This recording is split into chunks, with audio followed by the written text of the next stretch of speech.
On Monday, April 21st, China warned it would take countermeasures against countries that side with the U.S. by making trade deals with Washington at China's expense.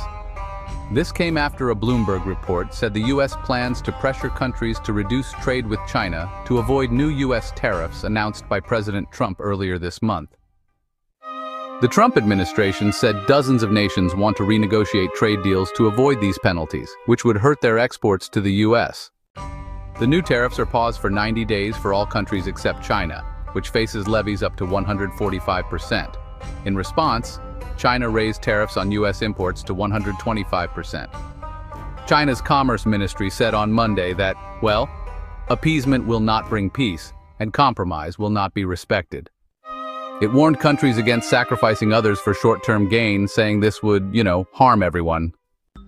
The ministry added that China strongly opposes deals made at its expense and will take reciprocal countermeasures against such countries. Nearly 50 countries have approached the U.S. to avoid the tariffs, according to U.S. Trade Representative Jamieson Greer. Japan is considering raising imports of U.S. soybeans and rice. South Korea proposed new U.S. LNG purchases, along with shipbuilding and pipeline projects. Taiwan offered zero tariffs to start talks, and Taiwanese firms plan to increase U.S. investments. Indonesia plans to boost U.S. food and commodity imports while reducing imports from other countries. U.S. Vice President J.D. Vance began a 4-day visit to India to discuss a trade deal.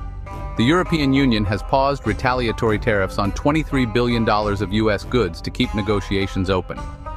Despite some pretty harsh words, Trump said just last week that talks with China are ongoing and, well, he expects a good deal. On the other hand, China hasn't actually confirmed this and, in fact, vows to fight the trade war to the end.